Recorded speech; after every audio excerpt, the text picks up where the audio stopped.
students, welcome again to the new chapter. Chapter name is Liquidation of the Company. This is the video of Liquidation of the Company part 1. Let's start. તો આ તમારું unit 3 છે. ચેપ્ટરનું નામ શું છે? લિક્વિડેશન of the company. એમાં સૌથી પહેલા આપણે જોઈ લઈએ કે કયા કયા ટોપિક્સ ઉપર આપણે ડિસ્કશન કરવાના છીએ. તો તમારા કી કોન્સેપ્ટ કયા કયા છે? તો સૌથી પહેલા introduction means liquidation of the કંપનીનો introduction, meaning of liquidation or winding up. લિક્વિડેશનનો બીજો નામ છે વાઇન્ડિંગ અપ. એનું મીનિંગ શું છે? Liquidation ways dissolution. Types of liquidation, liquidation procedure, voluntary liquidation એનું મીનિંગ એન્ડ પ્રોસીજર, પછી liquidation by tribunal meaning and procedure. બરાબર.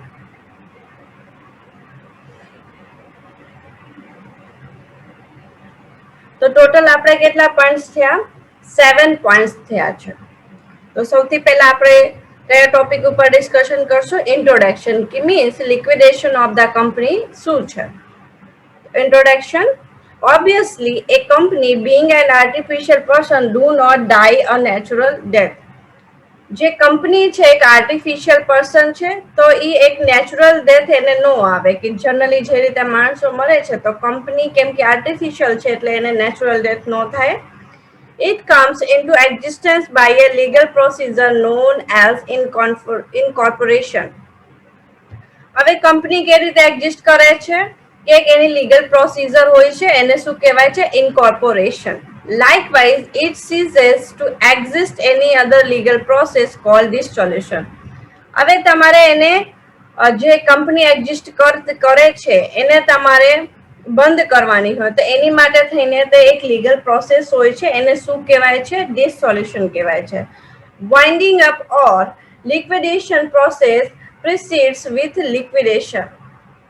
જે લિક્વિડેશનની પ્રોસેસ હોય છે એ શેની માટે હોય છે? લિક્વિડેશન કરવા માટે હોય છે, મીન્સ કંપનીને બંધ કરવા માટે હોય છે. The time period between the incorporation and dissolution is the life span of the company. હવે જ્યારે તમે કંપની નાખી અને જ્યારે તમે બંધ કરો છો મીન્સ ઇન્કોર્પોરેશન એન્ડ ડિસોલ્યુશનની વચ્ચે જે ટાઈમ પીરિયડ છે 10 વર્ષ, 20 વર્ષ, 30 વર્ષ, જેટલા વર્ષ હોય તો એ શું કહેવાય છે? કંપનીની લાઈફ કહેવાય છે કે એટલા વર્ષ કંપની તમારી હતી. There are two types of winding up. Two types of winding ups છે. કયા કયા છે? Winding up by the tribunal and voluntary winding up. Tribunal through જે વાઇન્ડિંગ અપ થાય કંપની બંધ થાય યા વોલેન્ટરી તમે જાતે બંધ કરો. બરાબર. 2 ટાઈપ્સ ઓફ વાઇન્ડિંગ અપ્સ હોય છે કંપની માટે. હવે સેકન્ડ ટોપિક શું છે તમારું? Meaning of liquidation of winding up. તો winding up and liquidation have the same meaning. બેનું મીનિંગ સેમ જ છે. Winding up of a company is a process to bring about an end to the life of a company. Winding up એક process છે company માટે જે એની કંપનીની life છે એને બંધ કરવા માટેની. Let us define the term. હવે વાઇન્ડિંગ અપની આપણે ડેફિનેશન જોઈએ. પ્રોફેસર ગોવર શું કીધું છે? Winding up of a company is the process. Winding up કંપનીનો વાઇન્ડિંગ અપ એક પ્રોસેસ છે વેર by its life is ended and its property any life ત્યાં પતે છે મતલબ પૂરી થાય છે and its property is administered for the benefits of its creditors and members. અને એ જે પ્રોપર્ટી હોય છે એ બધા એના જે ક્રેડિટર્સ છે, મેમ્બર્સ છે એ બધાને દેવામાં આવે છે. An administrator called આ લિક્વિડેટર. એમાં જે એડમિનિસ્ટ્રેટર છે એને શું કહેવાય છે? લિક્વિડેટર ઇઝ એપોઇન્ટ કરવામાં આવે છે and he takes control of the company. એ એક પર્સન જે છે એડમિનિસ્ટ્રેટર એ કંટ્રોલ લે છે કંપનીનું. કલેક્ટ્સ ઇઝ એસેટ્સ એના બધી કલેક્શન કરે છે. પેડ્સ ડેપ્ટ એમના જે કર્જા હોય છે એ બધું એ પે કરે છે and finally distribute any surplus among to the members in order with their rights. પછી જે વધે છે કંપનીમાં જેટલો બધા માણસોને પાસેથી તમારે રૂપિયા બાકી લેવાનું, જેને દેવાનું બાકી હોય તમારે આપી દેવાનું. પછી જે રૂપિયા બચે છે, સરપ્લસ મની તમારી પાસે જે હોય છે, તો તમારા જે કંપનીમાં શેર્સ પ્રમાણે મેમ્બર્સને ઈ પર્સન્ટેજમાં આપી દેવાનું રહે છે. તો આ આખી પ્રોસેસ એની છે વાઇન્ડિંગ અપની છે. Winding up or liquidation was dissolution. So winding up or liquidation is not the same as dissolution. જે ડિસોલ્યુશન નો મીનિંગ છે અને વાઇન્ડિંગ અપ નો જે મીનિંગ છે, બેનો મીનિંગ સેમ નથી. Winding up is a process. Winding up શું છે? એક પ્રોસેસ છે વાઇન્ડિંગ ટુવર્ડ્સ ધ ડિસોલ્યુશન. એ ડિસોલ્યુશન ની તરફ જાય છે. Dissolution process start with winding up actions. અને ડિસોલ્યુશન ક્યારે સ્ટાર્ટ થાય છે એની પ્રોસેસ? જ્યારે તમે વિચારો છો કે હવે મારે વાઇન્ડિંગ અપ ની જ્યારે એક્શન્સ સ્ટાર્ટ થાય છે, તો એનું મીનિંગ તમે ડિસોલ્યુશન ની તરફ જાવ છો. વાઇન્ડિંગ અપના જે પણ એક્શન્સ હોય છે એ તમારે ક્યાં સુધી જાય છે? ડિસોલ્યુશન, towards ડિસોલ્યુશન. The company ceases to exist on this solution. Winding up may be equated with the last stage of the company existence, but not the end. જે એન્ડ પોઈન્ટ છે એ ડિસોલ્યુશન છે, અને એન્ડ સુધી લઈ જવા, કંપનીને એન્ડ સુધી લઈ જવા માટેની જે પ્રોસેસ છે એ શેમાં આવે છે? વાઇન્ડિંગ અપમાં આવે છે. On dissolution, the registrar strike off the name of the company. ડિસોલ્યુશનમાં જે રજિસ્ટ્રાર છે એ કંપનીના નામમાં સ્ટ્રાઇક ઓફ કરે છે from the register of the company, and this fact is published in the official gadgets.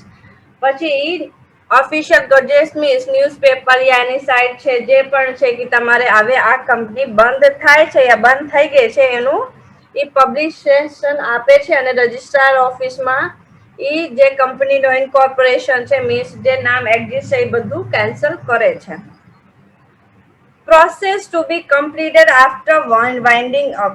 હવે એની પ્રોસેસ શું છે તમારે વાઇન્ડિંગ અપ કરવાની? તો on completion of winding up process, તમારી વાઇન્ડિંગ અપ પ્રોસેસ કમ્પ્લીટ થઈ જાય, સર્ટન ફોર્મેલિટીઝ, જે પણ ફોર્મેલિટીઝ હોય છે and prescribed by the act, જે પણ એક્ટ પ્રમાણે હોય, are still to be performed for the dissolution of the company. તો એ શેમાં આવે છે? તમારે ડિસોલ્યુશન ઓફ ધ કંપનીમાં આવે છે.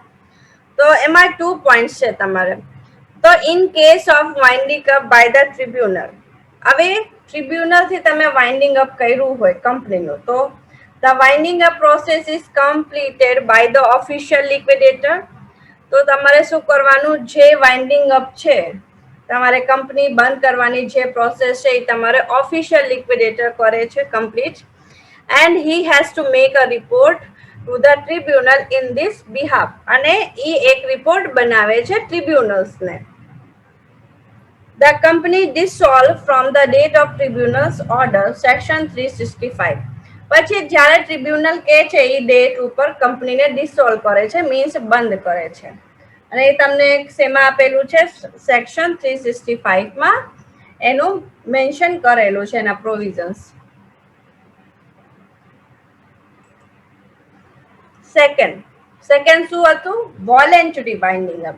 So in case of voluntary winding up, the members and creditor wind up the company without any interference by the tribunal.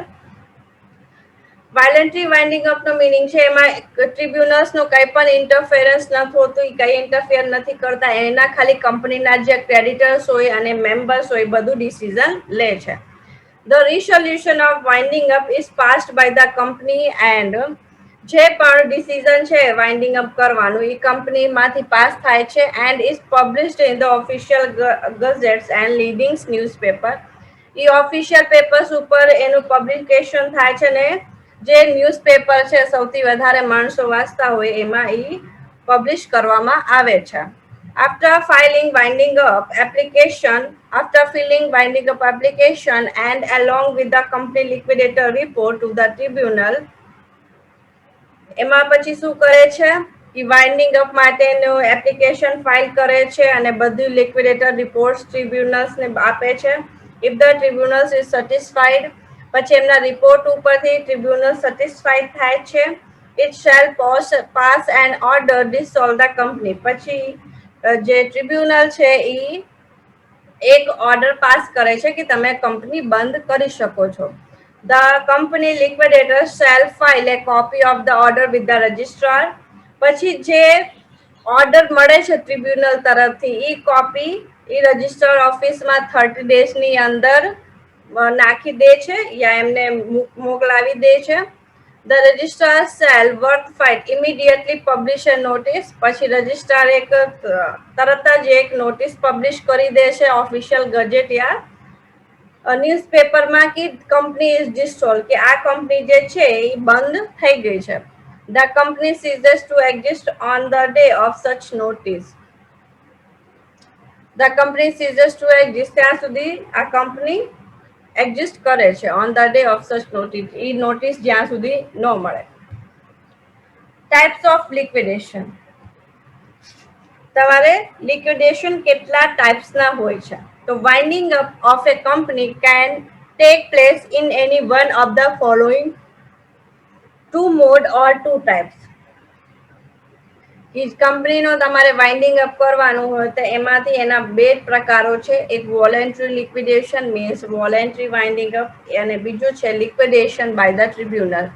યા તમે જે કંપની બંધ કરો છો એ તમારે ટ્રિબ્યુનલ થ્રુ કરો છો. અને ટ્રિબ્યુનલનું મિનિંગ શું આવે છે? National company law tribunal, NCLT through. એમાં બધા જ લો તમારે એનસીએલટી ના એપ્લાય થાય છે. તો સૌથી પહેલો પાર્ટ છે વોલેન્ટરી લિક્વિડેશન. હવે એમાં આપણે બે પાર્ટ ઉપર બધું ડિસ્કશન કરશું. First part voluntary liquidation, second one is liquidation by the tribunal. તો વોલેન્ટરી લિક્વિડેશન, તો એનું મિનિંગ ઓફ વોલેન્ટરી લિક્વિડેશન, તો liquidation of company by the members and creditor without any interference of the tribunal is called voluntary liquidation. કે જે તમે કંપનીનું winding up યા લિક્વિડેશન કરો છો એમાં ટ્રિબ્યુનલનું કઈ ઇન્ટરફેરન્સ ન હોય, આમાં ખાલી મેમ્બર્સ અને ક્રેડિટર્સ ભેગા થઈને ડિસિઝન લે, એને શું કહેવાય છે? Voluntary લિક્વિડેશન. In voluntary liquidations, the creditors and members are left free to settle their affairs without resorting to the tribunals. અને આમાં વોલેન્ટરી લિક્વિડેશનમાં જે ક્રેડિટર્સ છે, મેમ્બર્સ છે કંપનીના, એ પોતાના ફ્રી હોય છે ગમે તે ડિસિઝન લેવા માટે થઈને. એમાં ટ્રિબ્યુનલ કઈ ઇન્ટરફેરન્સ ન કરી શકે, એ જાતે બધા ડિસિઝન લઈ શકે છે મેમ્બર્સ એન્ડ ક્રેડિટર્સ. હવે next one is voluntary winding up procedure या important provisions for a company with solvency position.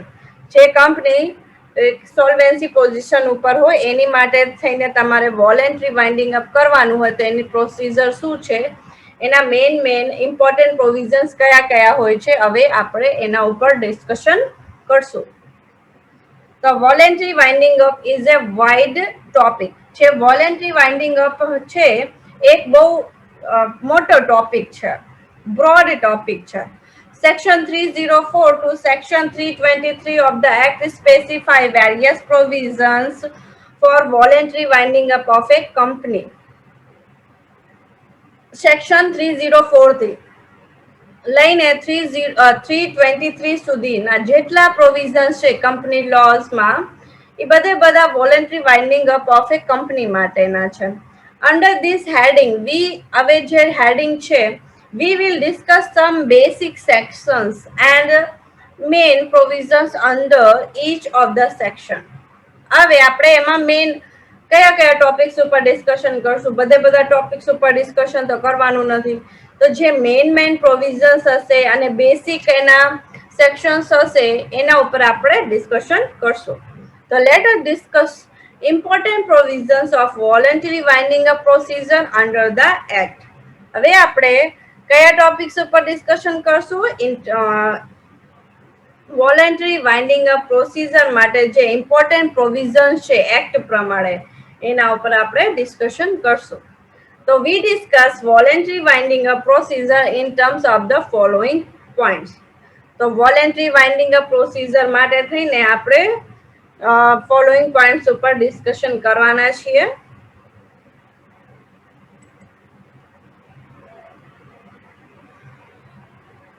Total તમારે 9 પોઈન્ટ્સ છે, બરાબર.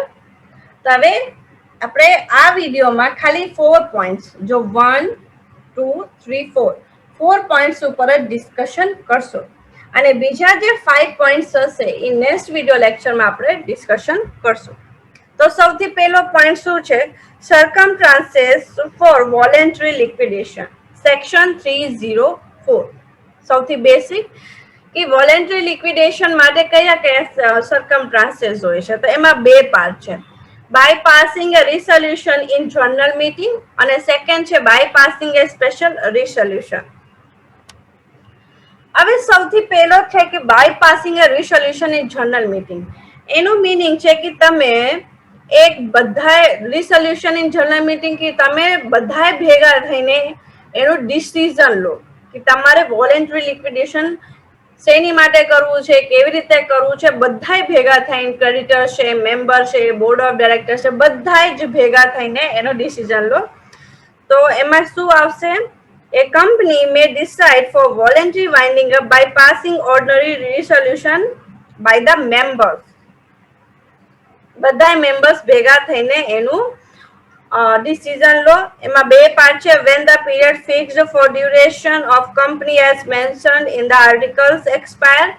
એનું પહેલું પાર્ટ તો ઈ હશે કે તમારે વોલેન્ટરી લિક્વિડેશન કેમ કરવું પડે છે કે આર્ટિકલ્સમાં કંપનીની લાઈફ સ્પાન જે લખેલી છે એ પૂરી થઈ ગઈ છે એટલે તમારે વોલેન્ટરી લિક્વિડેશન કરવું પડે છે. સેકન્ડ છે when the occurrence of any event in respect of which the article provides that the company should be dissolved. આર્ટિકલ્સમાં કંઈક એવો પોઈન્ટ્સ પ્રોવિઝન્સ લખેલું છે જે કંપની નથી ફોલો કર્યું તો તમારે આ કરવું પડે છે, કંપની બંધ કરવી પડે છે. તો ફર્સ્ટ પાર્ટમાં એ આવે છે અને એ બધું તમારે શેમાં કરવાનું? જનરલ મીટિંગમાં ડિસાઈડ કરવાનું. Second one, bypassing a special resolution. So a company at any time passes a special resolution in the meeting of the members for its winding up. Here it may not necessary to assign any reason of winding up. હવે special રિસોલ્યુશનમાં તમે company બંધ કરો છો તો તમારે કઈ પણ reason દેવાની જરૂર નથી. ફર્સ્ટ વનમાં તમારે રીઝન આપવું પડશે કે આની કંપની બંધ થઈ ગઈ છે, મતલબ એનું ટાઈમ પીરિયડ પૂરું થઈ ગયું છે યા કઈક ફોલ્ટમાં કંપની આવી છે તો તમારે બંધ કરવું પડે છે. અને સેકન્ડ છે કે તમારે કઈક રીઝન દેવાની જરૂર નથી અને તમે કંપની એમને બંધ કરી દો. તેના બે સરકમસ્ટાન્સીસ હોય છે તેની માટે વોલેન્ટરી લિક્વિડેશન કરવા માટે.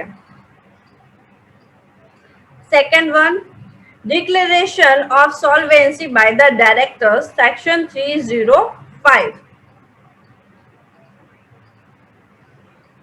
So liquidation procedure for a solvent company and insolvent company is subject to differ. હવે જે તમારે લિક્વિડેશન પ્રોસીજર છે સોલ્વેન્ટ કંપની અને ઇનસોલ્વેન્ટ કંપની માટે અલગ અલગ હોય છે.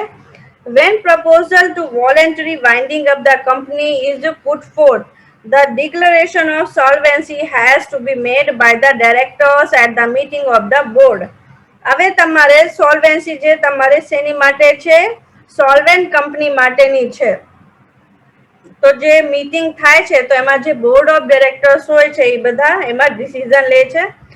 Such declaration is made by the majority of directors.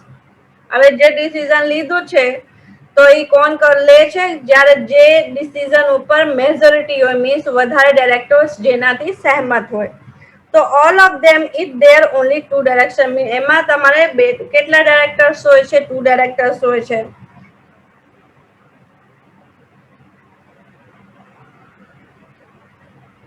A voluntary winding up is possible. હવે જે voluntary winding up છે એ ક્યારે પોસિબલ હોય છે? If there is a declaration of solvency by the director. જ્યારે ડાયરેક્ટર્સ એનું ડિક્લેરેશન કરી દે છે કે હવે આપણે કંપની બંધ કરવાના છીએ, વાઇન્ડિંગ કરવાના છીએ, વોલેન્ટરી લિક્વિડેશન કરવાના છીએ. Third point, meeting of creditors section 306. તો એની અંદર તમારે ટોટલ 5 પોઈન્ટ્સ છે. તો first one is meeting of members and creditors.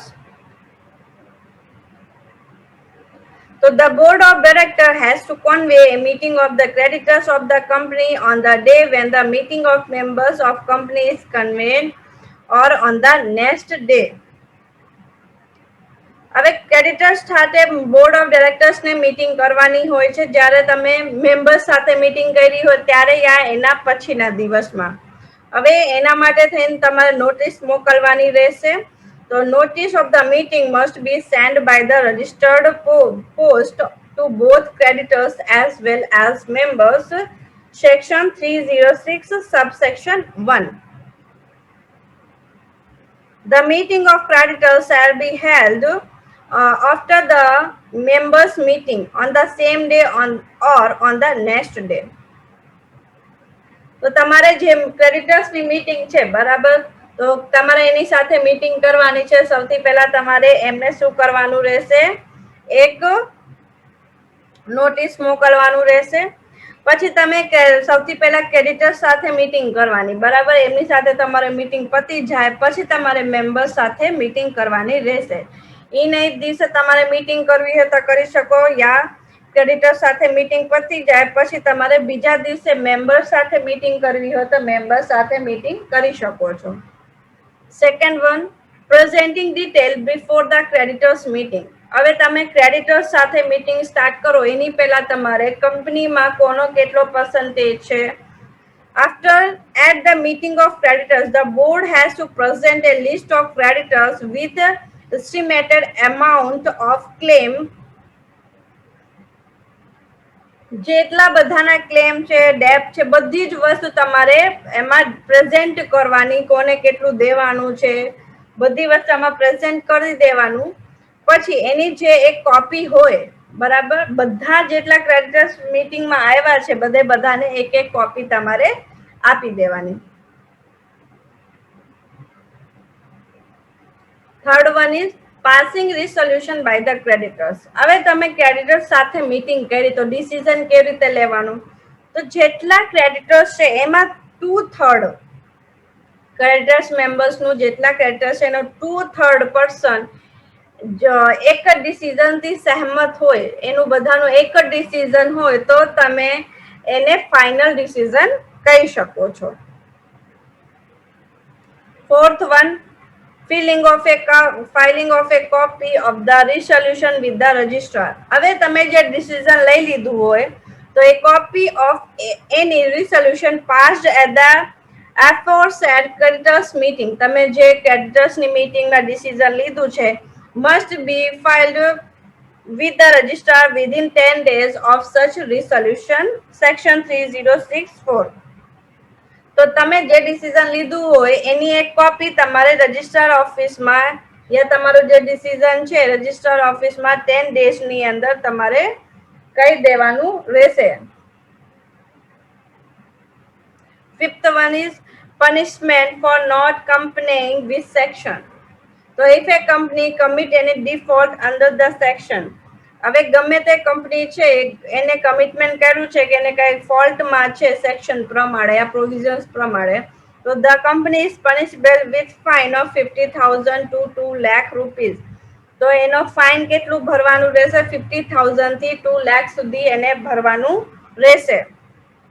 અને કઈ ડાયરેક્ટર ફોલ્ટમાં નીકળે છે તો એને 6 month સુધી કામ બંધ કરવાનું રહેશે, યા એનો જે ફાઇન છે 50,000 થી 2 લાખ સુધી છે. બોથ મીન્સ કંપની માટે યા જે પણ ડાયરેક્ટર ફોલ્ટમાં આવે છે બેની પનિશમેન્ટ સેમ જ હોય છે. અને એ તમારે શેમાં લખેલું છે, સેક્શન 306 ના પોઈન્ટ 5 માં. તો ટોટલ 4 પોઈન્ટ છે તમારે. સર્કમસ્ટાન્સીસ ઓફ વોલન્ટરી લિક્વિડેશન કે તમે કંપની કેમ બંધ કરો છો, declaration of solvency by directors, તો તમારે જે સોલ્વેન્સી માટેના ડિક્લેરેશન કરવાનું છે ડાયરેક્ટર્સ આપશે, એનું ડિસિઝન ડાયરેક્ટર્સ આપશે. પછી એની માટે થઈને તમારે ક્રેડિટર્સ સાથે પહેલા મીટિંગ કરવાની, પછી એમાંથી કેટલા માણસો એ ડિસિઝન ઉપર યસ બોલે છે, નો બોલે છે, એ બધું ચેક કરવાનું. એના 2/3 મેમ્બર એ ડિસિઝન સાથે સહેમત હોવા જોઈએ. ફોર્થ છે તમારો publication of resolution to winding up voluntary. એમાં તમારે શું આવે છે?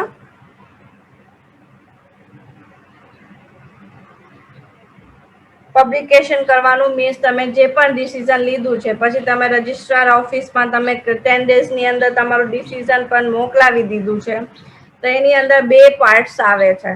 Publication of resolution in official gadgets and newspaper, કે તમે કંપની વાઇન્ડિંગ અપ કરો છો બરાબર, તો એનું તમારે ઓફિશિયલ ગેજેટ છે જે રજિસ્ટ્રાર વાળા મોકલે છે, યા તમારે કંઈક જે લીડિંગ ન્યૂઝપેપર છે એમાં તમારે તમારી કંપની બંધ થાય છે એનું ઓફિશિયલ પબ્લિકેશન કરવાનું રહેશે. Punishment for company and its officer, હવે એમાં if a company contravenes the provision of subsection, હવે પ્રોવિઝન્સ પ્રમાણે કઈ કન્ટ્રાવેક્શનમાં આવે છે તો એમને કેટલું ફાઇન ભરવાનું રહેશે કંપનીને? તો the company and the every officer of the company who is in default shall be punishable. Company યા એના જે પણ ઓફિસર પનિશમેન્ટમાં હશે, ફોલ્ટમાં હશે, તો એને 5000 rupees every day, per day એને 5000 રૂપીસ ભરવાના રહેશે, જ્યાં સુધી એનું ફોલ્ટ કોન્ટિન્યુ રહેશે ત્યાં સુધી, કંપની યા એના જે પણ ઓફિસર ફોલ્ટમાં છે. તો તમારે ટોટલ 4 પોઈન્ટ્સ થઈ ગયા છે. હવે નેક્સ્ટ વિડિયો લેક્ચરમાં આપણે જે 5 પોઈન્ટ્સ એના બાકી છે, એમાં ટોટલ 9 પોઈન્ટ્સ છે, એમાં આપણે 4 પોઈન્ટ્સ ઉપર ડિસ્કશન કર્યું છે બરાબર. બીજા 5 પોઈન્ટ્સ ઉપર ડિસ્કશન આપણે નેક્સ્ટ વિડિયો લેક્ચરમાં જ કરશું. આપણે પાર્ટ 1 વોલેન્ટરી લિક્વિડેશન કન્ટિન્યુ રહેશે નેક્સ્ટ વિડિયો લેક્ચર સુધી. Okay, thank you.